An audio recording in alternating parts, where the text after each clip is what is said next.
Okay, so there is a movie I watched last night that I highly recommend. It's from last year. It's a Tubi original, so you can stream it. You can stream it for free on Tubi still. And so I discovered this movie just through the horror TikTok algorithm. It's called Lowlifes. Now, this is one of my new favorite subgenre of horror that's been a big thing in this as of the last few years. It's in the same category as Barbarian and X, and there's some other ones that I highly recommend that are definitely in that category. And really, what it is I don't really know what you call it. It's definitely like great twists and turns. So it's kind of like you think the movie is going to do this because it's structured in a way where it looks like it's going to be predictable. Like, okay, we've seen this movie before. We know what's going to happen. So you think it's going to take a left and it takes a right.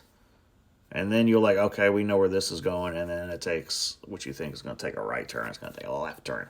Might go upside down. You kind of know. So it's these films, this type of subgenre really likes to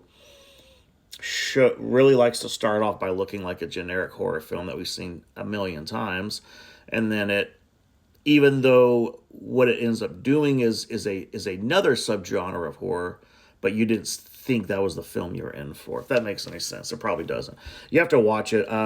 So really, it's about a family who goes on an RV trip to a park in the middle. They're in the middle. They're like some small, like, backwoods redneck town, And then they run into some, I guess you could call low lifes, country bumpkins and all this stuff. And they come off very, very questionable, very, don't trust your family around. That's the kind of vibe they give off. So, and then the rest. If I say anything more, then I spoil the movie for you, and I'm not trying to do that. Good movie, very in much as I love Tubi as a streaming service, they have a lot of good gems, and you can use their service for free. It's just you have to deal with ads and shit like that, which is fine. That's a bathroom break for me. So that's to go to the freezer for another beer or go get another snack. So I just mute it, come back when the movie's back up. But yeah, very underrated gem. I highly recommend it. If you haven't heard of it, check it out.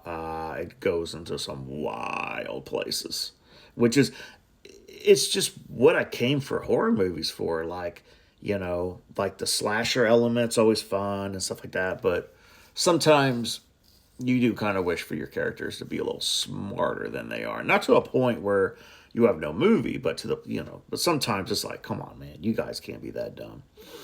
But there's some carnage candy, there's some blood and gore in here, so you got that brutality going.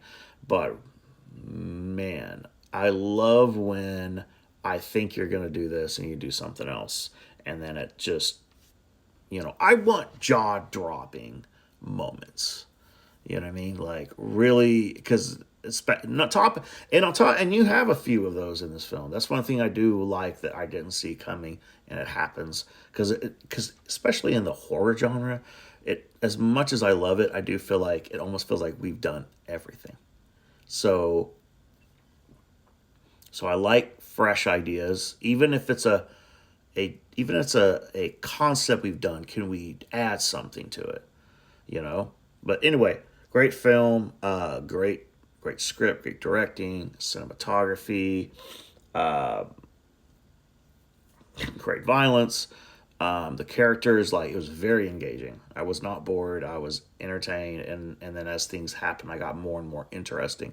Okay, where are we going from here? So, anyways, not to rant on too much. I'm not going to say much. Go see the movie. It is a year old. You might have seen it. But this was a first for me, and I fucking love it, and I look forward to more movies like this. Anyway, that's all I got.